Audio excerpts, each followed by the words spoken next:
au-dessus des puissances, au-dessus des... Oui, shalom, shalom à tous, que le Seigneur Jésus-Christ de Nazareth vous bénisse abondamment. Je suis l'œil de Dieu, le prophète Ncho, que Dieu vous bénisse et que la grâce de Dieu repose sur vous. Oui, vous nous suivez directement sur la plateforme de la Fédération des héros de la foi. Et cette plateforme a une télévision et sur cette télévision, c'est sur cette télévision que nous venons vous parler. Et c'est la télévision Héros TV.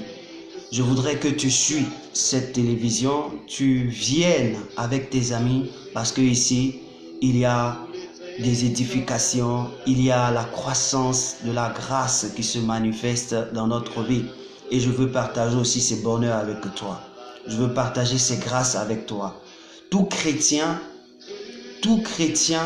doit savoir, quelle que soit sa race, qu'il y a des frères et des sœurs dans d'autres continents, dans d'autres territoires et doivent ensemble fédérer pour créer ce qu'on appelle le corps de Christ afin que le corps de Christ soit un corps merveilleux quand Christ reviendra. Et notre rôle, c'est de vous apporter l'évangile, c'est de vous édifier, c'est de vous fortifier, c'est de vous encourager. Et ce soir, je voudrais, plutôt ce matin, pour toi qui m'entends, certainement que chez toi, je ne connais pas l'heure, mais je veux intervenir sur un sujet très primordial. Amen. Oui, quand nous partons sur les réseaux sociaux, il y a beaucoup de choses qui se passent. Nous, en tant que héros de la foi, nous avons compris quelque chose. Un héros n'est pas n'importe qui. Et ce que nous comprenons de toutes ces informations que nous voyons sur la plateforme, qui se passent dans des pays, dans des nations, nous sommes obligés de pouvoir intervenir pour donner des informations à nos frères, à nos sœurs. Vous comprenez? Prêcher l'évangile, c'est donner une information. C'est donner une nouvelle. C'est pourquoi on parle de l'évangile en tant qu'une bonne nouvelle. Et toute information qui n'est pas bonne est capable de détruire la vie d'une personne. Toute information qui n'est pas bonne, je répète, est capable de détruire la vie d'une personne. Et il y a des informations, de très bonnes informations, qui sont capables aussi de pouvoir te faire perdre le contrôle. Parce que avec ce qui s'est passé, tu n'arrives pas à croire. Je veux dire quelque chose de très important pour que chacun de nous comprenions. Quand j'ai lu un passage dans la Bible, je veux te donner ce texte pour que tu le lises. Vraiment, j'ai été marqué. J'ai été fort touché dans mon fond intérieur. Et j'ai compris que nous qui sommes des enfants de Dieu, c'est-à-dire qui avons abandonné notre vie entre les mains de Jésus-Christ de Nazareth, nous laissant conduire par le Saint-Esprit, nous devons encore faire mieux. Et c'est là que je vois qu'il n'y a pas assez de chrétiens. Pourquoi? Parce que la Bible me dit ceci. Quand les méchants se multiplient, le péché s'accroît. Mais les justes contempleront leur chute. Ici, dans Proverbes chapitre 29, verset 16. Quand les méchants se multiplient, le péché s'accroît. Aujourd'hui, dans le monde dans lequel nous sommes, c'est le péché qui domine sur tout. Le péché domine sur tout. Quand on parle de péché, c'est tout ce qui esclave l'homme. Tout ce qui empêche l'homme à être celui que Dieu a créé. Un être vraiment extraordinaire qui vraiment se donne à des choses inadmissibles. Tout dernièrement, j'ai appris des choses qui se passent dans une nation qu'on appelle Dubaï. Des sœurs, des hommes, des frères, des sœurs, de la manière ils vivent là-bas pour apporter de l'argent à la maison. Ça m'a vraiment peiné. Ça m'a peiné, mais la question que je me suis posée, c'est qu'il n'y a pas encore de juste. Il n'y a pas encore assez de juste sur la terre. Ça m'a mené à comprendre, est-ce que réellement nous parlons de Jésus-Christ? Ça m'a amené à comprendre, est-ce que réellement nous annonçons la parole de Dieu?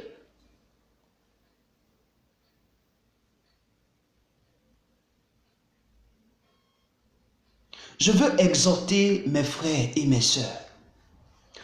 Au lieu de qu'on se donne les coups de poing, je connais ici, c'est moi qui suis fort, c'est moi qui ai la bonne parole, c'est moi qui ai l'évangile, c'est moi qui ai l'onction. Voici des hommes et des femmes qui sont en train de mourir.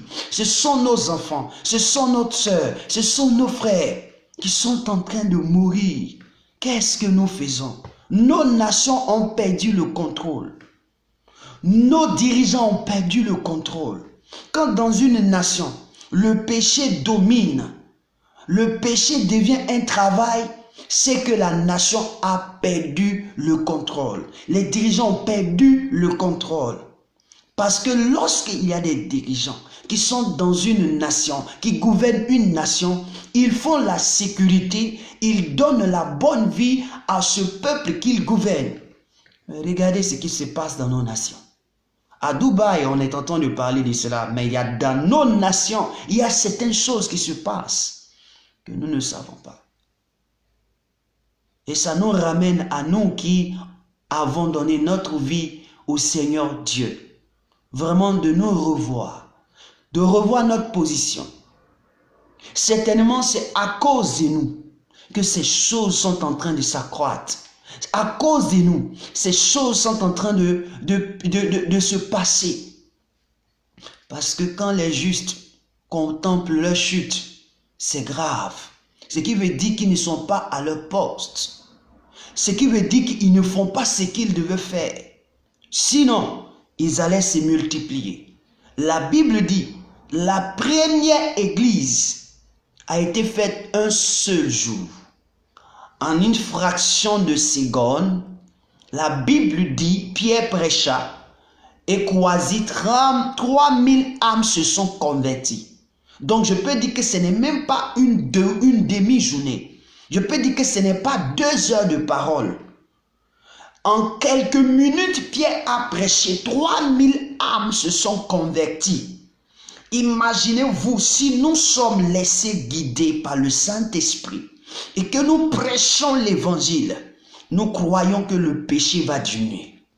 Et cela nous révèle que dans les derniers temps, la foi des justes vont s'affaiblir et le péché va s'accroître. Jésus en a parlé dans le livre de Matthieu. Et ici, ça nous interpelle. Oui, il y a certains qui ont parlé, on doit prier. Ici, ça interpelle. Moi, je préfère d'abord interpeller nous qui sommes les autorités spirituelles. Nous qui prions, nous devons revoir notre position. Revoir notre manière de faire. Parce que les vies qui sont en train d'être détruites, c'est nous qui les détruisons. Avec les messages que nous prêchons, avec les messages que nous annonçons, c'est ce qui les emporte à aller là-bas. Nous qui devons faire, tracer une voie pour nos enfants, nous sommes en train de les envoyer à l'abattoir. Je parle aussi maintenant aux autorités. Nous sommes en train d'envoyer nos enfants à l'abattoir. Au lieu de créer de l'emploi, nous sommes en train de créer du chômage. Et nous permettons à ce qu'il n'y a plus exode rural, mais je ne sais pas qu'est-ce qu'on va dire d'une personne qui quitte sa nation pour une autre nation. C'est-à-dire que quoi? Avant, on parlait d'exode rural, mais maintenant, on ne parle plus d'exode rural. On parle de quoi? Exode de pays en pays. Parce que dans mon pays, je n'ai pas de travail. J'ai des diplômes. mais je n'ai pas ce qu'il faut faire. Je dois me trouver quelque chose pour vivre. Alors quelqu'un se cherche. Nous avons perdu notre raison d'être en tant que des autorités. Et la Fédération des héros de la foi, notre objectif, ce n'est pas d'indexer quelqu'un. C'est que chacun prenne conscience de ses actes. Chacun prenne conscience de ses actes qu'il pose. Tu vas rendre compte à un homme qui t'a donné la vie. Tu rendras compte à une personne qui t'a donné la vie. À une divinité qui t'a donné la vie. Qu'est-ce que tu lui diras au soir de ta mort? Qu'est-ce que tu lui diras lorsque tu ne resteras plus sur la terre? Je veux exhorter mes frères à ne pas se livrer au péché. La Bible dit, je dis bien, la Bible nous instruit que si nous péchons, et compris, comprenez, quand quelqu'un pêche, et compris et que il ne meurt pas, c'est bon. Mais il y a des péchés pour lesquels on ne peut pas prier. Je veux te dire, il y a des péchés pour lesquels on ne peut pas prier, comme ce qu'on entend. Avoir des rapports sexuels avec des animaux, ce sont des péchés mortels. Et si toi, c'est ton entreprise, laisse-moi te dire que la Bible parle de toi. Laisse-moi te dire, voici ce que le Seigneur dit. Par rapport à cela, je vais lire quelques passages et tu vas comprendre. Le Seigneur nous dit ceci.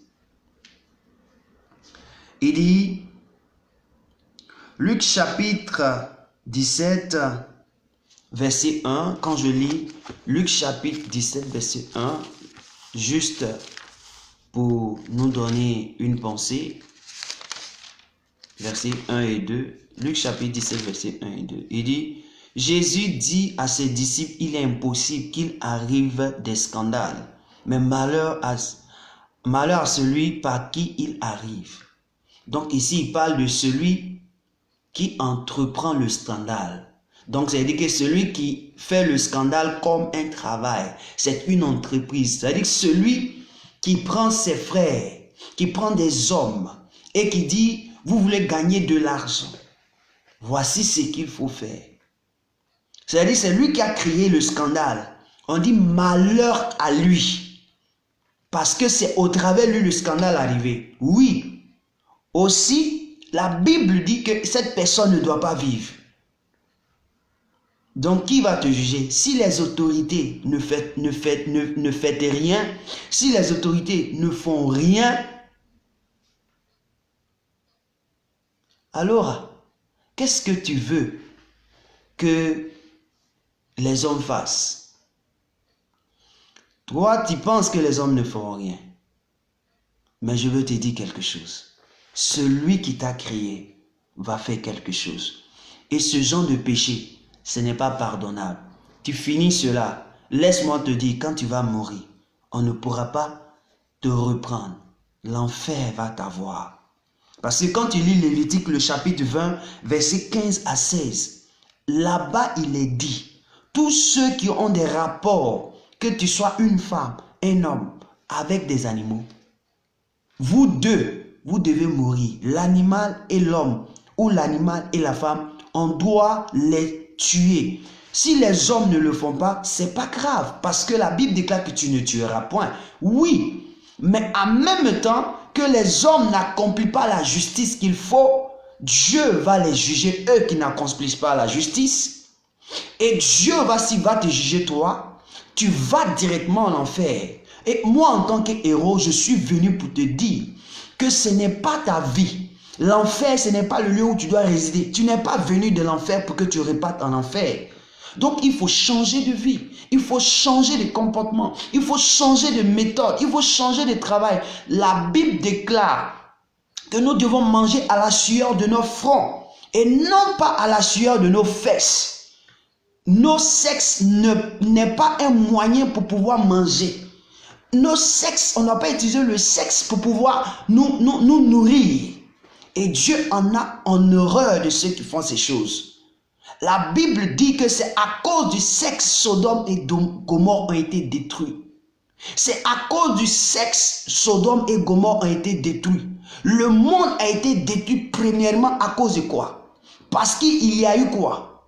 L'homme couchait avec un homme qui n'avait aucune relation avec Dieu. Il y a eu ce qu'on appelle des géants qui sont nés. C'est-à-dire qu'il y a eu confusion.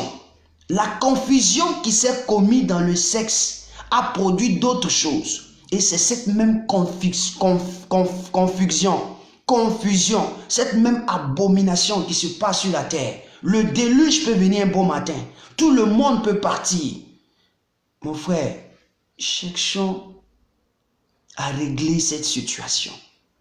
Nous sommes des autorités et nous devons jouer notre part de responsabilité.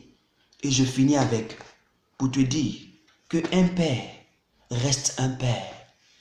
Si tu es le père d'une nation, je dis bien si tu es le père d'une nation, c'est-à-dire un président, un ministre, un préfet, une autorité d'une nation, tu restes un père pour cette nation.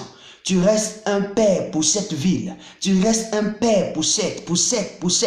Et ce que tu ne voudras pas qu'on fasse à tes enfants, ne permets pas qu'à la vie d'une autre personne sera soit fait. Car si tu permets, ta vie en découle de ce que tu as permis.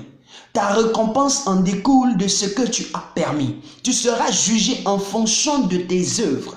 Parce que tu as laissé des vies se détruire, mourir. Tu as participé. Et je viens t'interpeller. Vraiment, je voudrais que nous retrouvons nos pas.